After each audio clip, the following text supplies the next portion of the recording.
Hey, you're on Outside the Beltway. I'm John Fredericks, and I am your blowtorch, your free speech in America, your oracle of the deplorables. Thanks for being with us live in Indianapolis on the Trump bus, right outside the state capitol. You want to come, say hi. We're here. Got coffee going. We've got, speaking of coffee, I got my 1775 coffee right here. We're rocking and rolling. Hang on. Damn, that's good coffee. Go to 1775coffee.com. Promo code Godzilla, 10% off.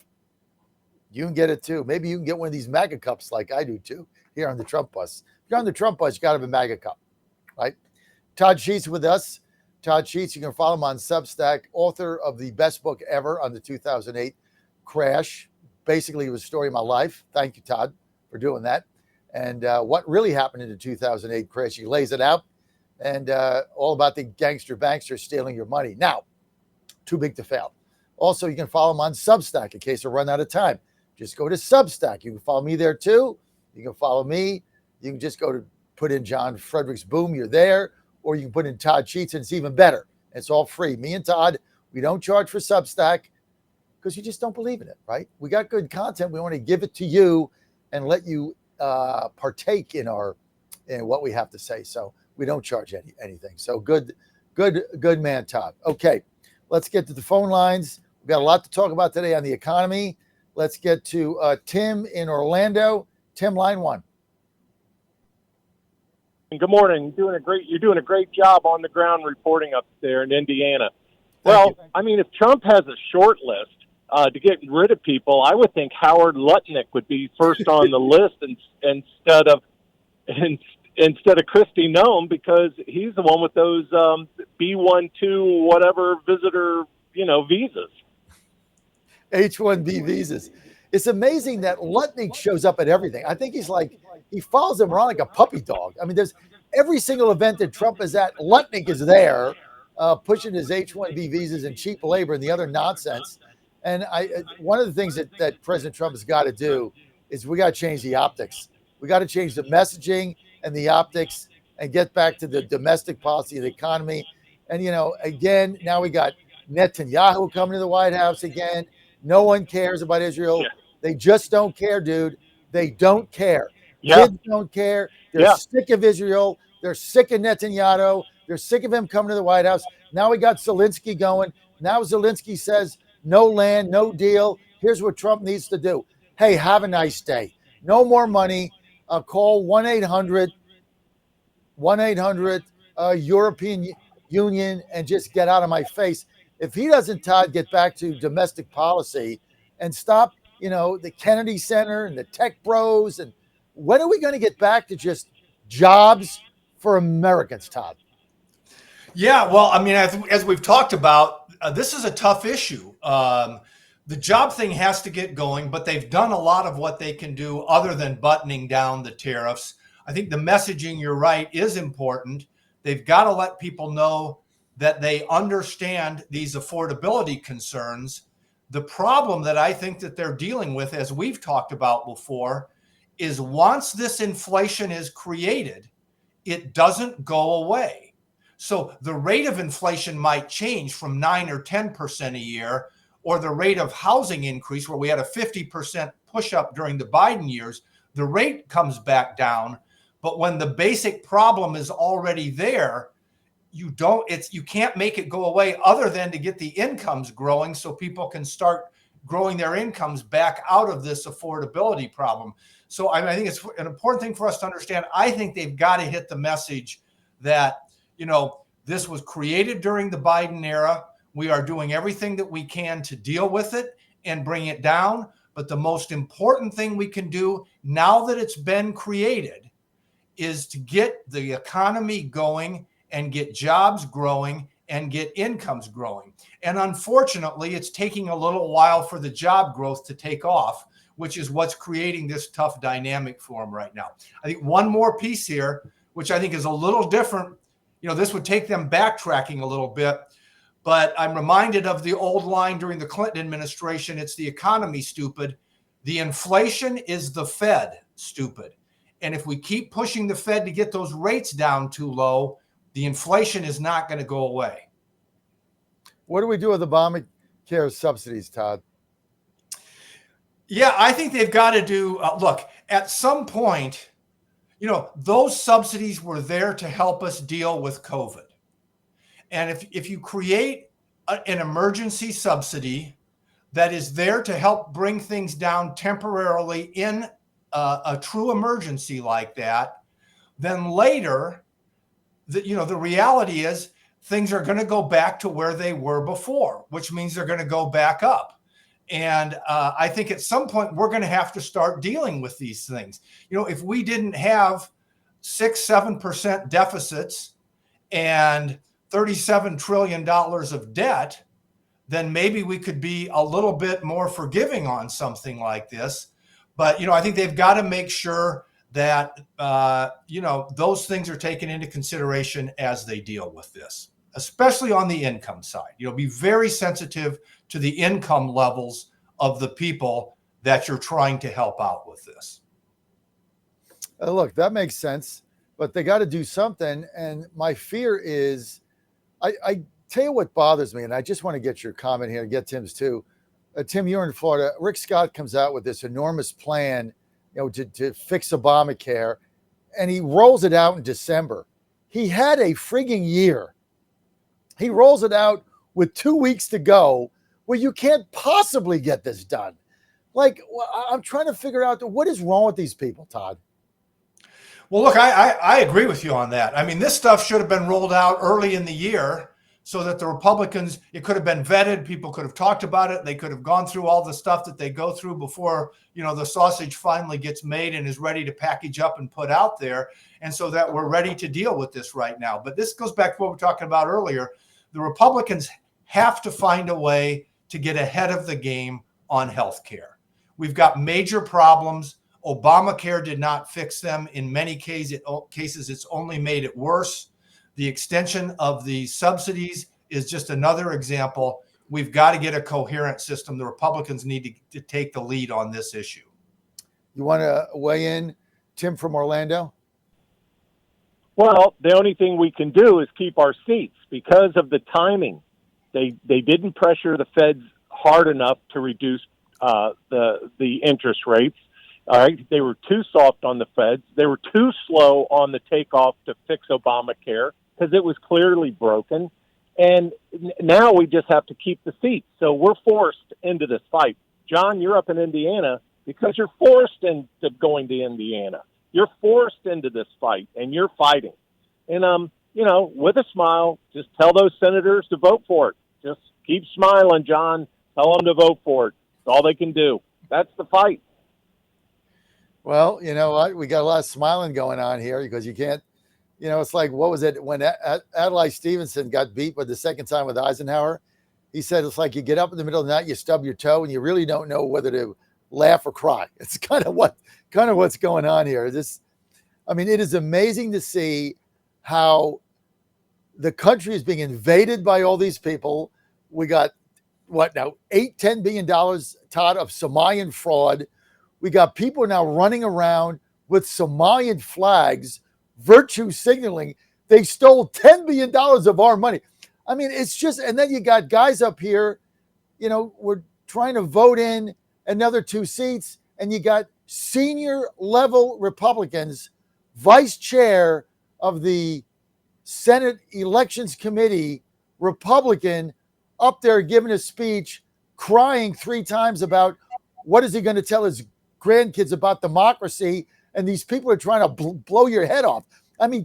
Todd, just make sense to me from this, please. Well, look, this is the game we've gotten caught in. I think we have to also remember all of these reasons all of these things are the reason why Trump got elected in varying different levels. And these things like what has gone on in Minnesota and everybody turning the other cheek and not willing to deal with it head on. People wanted somebody to come in and start dealing with these issues. And Trump is dealing with these issues. That's the good news. The tough thing is he also inherited some really difficult issues on the economy and the lack of growth and the level of deficits that we're dealing with and the amount of debt that we have. And I think that they've just got to get back, keep hitting this message of getting the economy growing again. The issue that they're dealing with is, and there is some good GDP numbers that we've seen, starting to come out before we had the government shutdown. The problem is, so far, it hasn't been translated into jobs, which makes it hard for voters to relate to. So, yeah, we've got to figure out this messaging, but I think it's stay focused on growing the economy, stay focused on keeping inflation down, and keep letting people know that this was created, during the Biden administration, and that Trump is doing everything that they can to get non-inflationary growth going again in this country. It's about the growth, stupid, right? That's what it's about. We got to get the growth. We've got to get economy growth and jobs. That's going to make it better. Todd, stay with us, because when we get back, I still got to ask you this question, okay? What do we do with Obamacare subsidies? They're expiring in 3 weeks, 2.5 weeks. What do we do? Nothing, something. What is it? Todd Sheets going to break that down next. Plus your calls, 888-480-JOHN, 888-480-5646.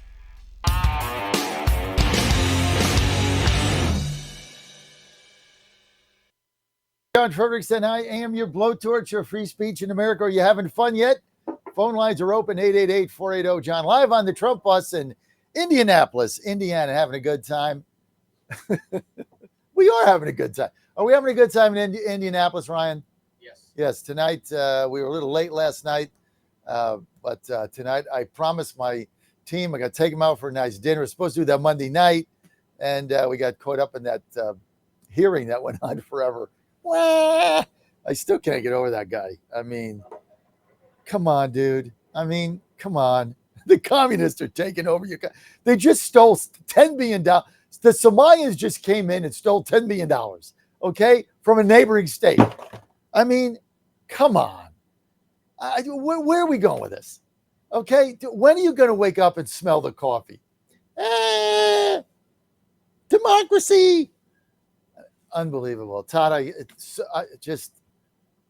couldn't get to bed last night thinking about this guy up there, senior Republican up there, vice chair of the Senate Elections Committee. And I'm at this hearing, which goes on all day. I got there at noon, 300 people, all protesters. We had like 6 MAGA people, 350, and I'm thinking to myself, wait a minute, whoa. It's like 1:00 on a Monday. Like, don't you people have jobs? Like, don't you have to go to work? Like, I got to go to work. Like, what is this? There's 350 people there jammed in the rotunda with handmade signs. And then I figured out, you do have a job. This is it. You're a paid protester. Because I started asking people, did you come on your own or disorganized? Oh, no, Planned Parenthood contacted me. This organization, ACLU, they got contacted by these people. They get a box lunch. They get a fee. I mean, I'm just surmising. But, like, don't they have jobs, Todd? Apparently, well, I think you're right. Apparently they do. And it's showing up for events like that and that kind of thing, right? Look, I've had similar conversations with a good friend of mine who's on the left recently. And I pointed out to him, I said, to me, one of the huge ironies out there is that you've got all these people crying about the rule of law and the end of democracy and all this kind of thing and not upholding it. And I said, Trump is going into these cities to remove people who are here illegally. You tell me who's upholding the rule of law and who's fighting against it, right? And so, this is not a breakdown of democracy. And from everything that I can see, they're following the rulings of the courts.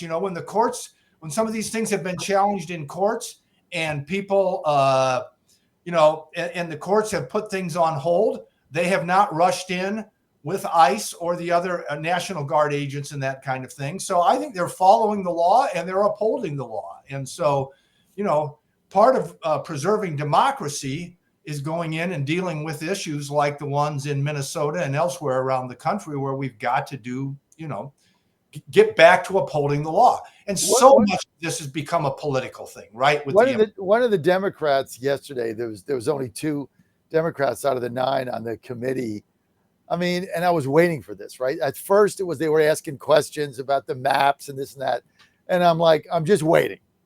And in his closing argument, here it comes, right? Here it comes. The maps are racist. It's Jim Crow too. People of color are being marginalized. It's Ku Klux Klan without a robe. I mean, like, I knew it was, I just waited and waited. And finally, here it is, right? It's all they got.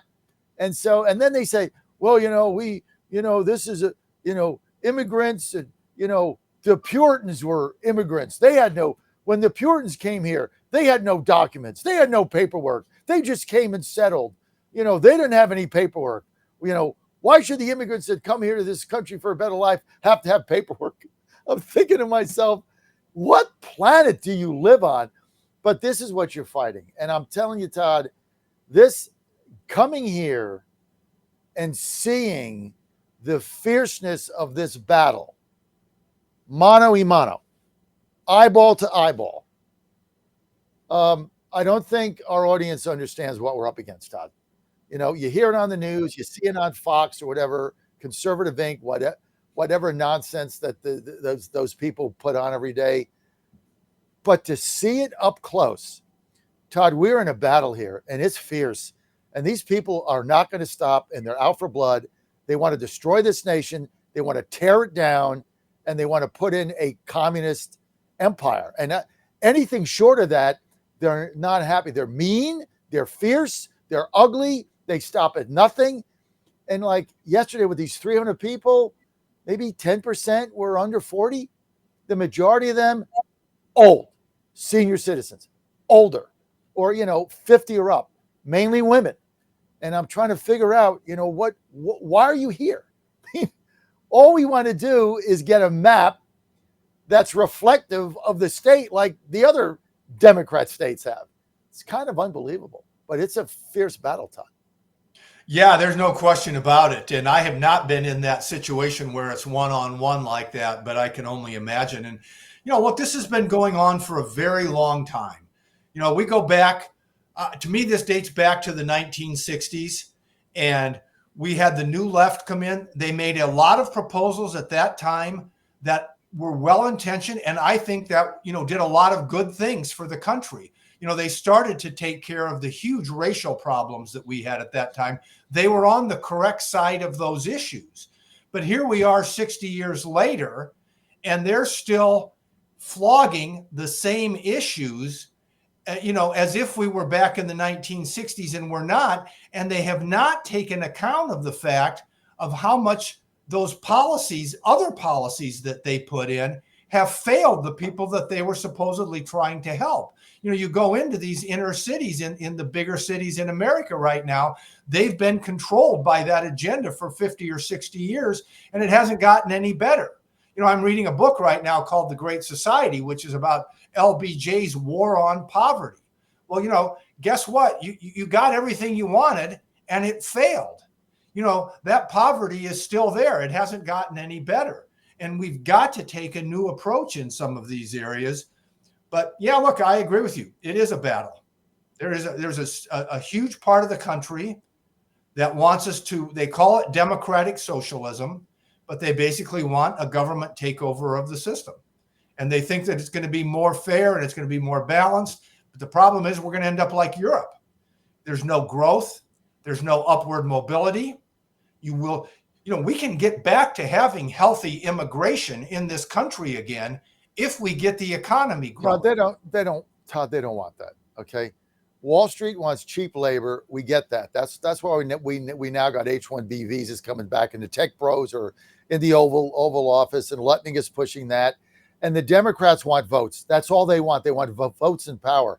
You look at Mandami the other day, and then I've got to get to Obamacare. Basically, he puts out a video. Here is how to avoid ICE. You're here illegally. You broke the law. You're in my city. I'm the mayor giving you a video how to avoid ICE, which is a federal agency coming to get you out because you broke a federal law. Basically, Mandami is seceding from the country. This is secession. I mean, could you imagine if a Republican did this? I mean, it would be nonstop like over and over, like the guy should be jailed, right? But we get a mayor that does it, basically says, I'm going to follow international law, not federal law. I don't believe in it. And I got my own rules, and it's secession. And he's putting on a video on how to avoid federal officials. This is unbelievable. And he's being heralded by the communists because that's what they want. It's so crazy, Todd. It's crazy. All right, I got to get to Obamacare. We got 6 minutes. Okay? These things are expiring at the end of the month. My fear is people get sticker shock. They're not going to go back and say, oh, Obamacare didn't work in 2010 and the Republican John McCain put his thumb down. It's not really the Republicans' fault and the whole thing is a disaster and it's Biden's fault. All they're going to know is I was paying $500. Now I got to pay $1,000. I can't pay it. I have no insurance for my family. Republicans suck. Where's the Democrat ballot? That's what's going to happen. How do we change that? Yeah, the political reality is you're right. I mean, on top of the affordability issue that we're dealing with right now, this hits them and it just magnifies it. We talked about pouring salt in an affordability wound. This is another big dose of salt to get poured into that.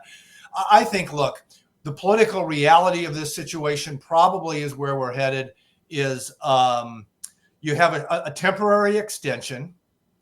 I think the Republicans would be very wise to get very tough on the income levels of who the extension goes for. Yes. So that they can show we're trying to deal with this. This isn't 100% extension. You're not making $400,000, $500,000 a year. If that's where you are, you're going to have to pay for it.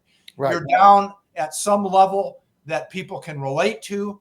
Then we have a temporary extension. And during the period of that extension, now we come back to what you said about Rick Scott.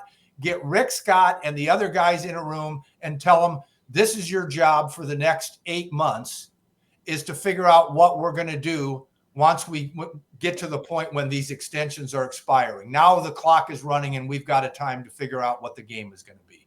I agree with that. That 100%. You and I are on the same page. Cap the income, and it shouldn't be at 500,000. It should be like $150. Cap it, right? Give the subsidies to the people that don't have the income to pay the increases. Those of us that have a higher income are going to have to pay it.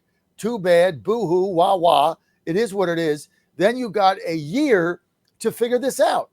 A year, not like 2 weeks. And I tell you, the Rick Scott thing infuriated me beyond belief.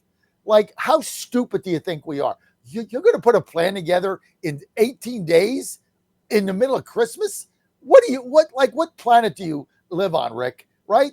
Get real. Give me something in January where you've got a year to flush this out. Now, President Trump says, I don't want to give the subsidies to the insurance companies. I want to give it to the people directly. What do you think of that?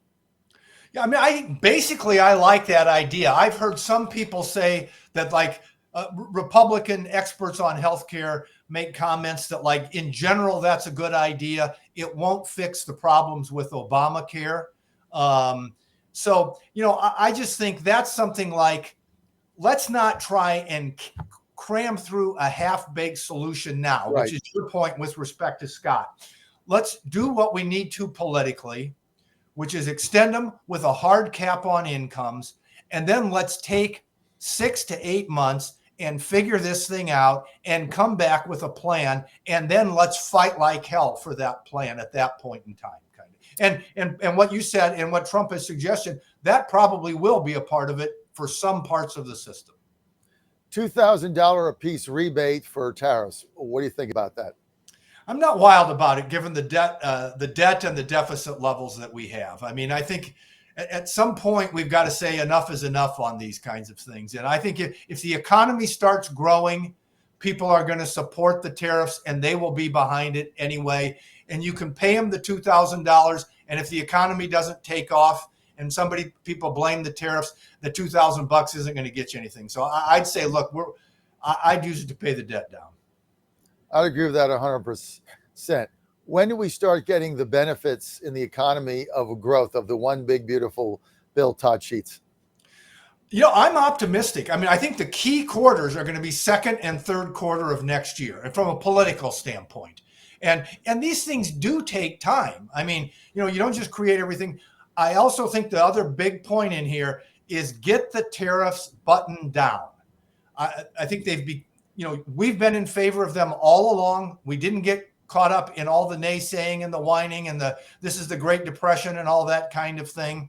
We've been in favor of them. I still agree with the policies, but we've got to button them down, end the uncertainty. We get into next year, so businesses making their plans, they know what their costs are going to be.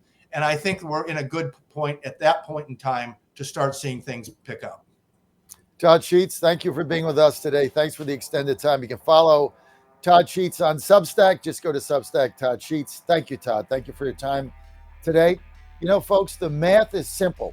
Every dollar we waste on unnecessary federal supervision is a dollar we can't use to fight violent crime, which I'm in favor of. Now, the Safer Supervision Act cuts bureaucratic waste and frees up law enforcement resources to protect families from serious threats, serious ones. Law enforcement officers across the country and Republicans in Congress agree. This is a smarter way to improve public safety. Stop the waste, protect our communities, fix federal supervision. Visit safersupervision.com to help.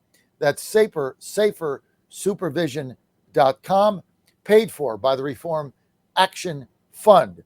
Your calls when I get back. We're live on the Trump bus. We're outside of the Indianapolis State Capitol. Hearings over. It got out of the Senate Committee on Elections, and now it's going to the floor of the Senate.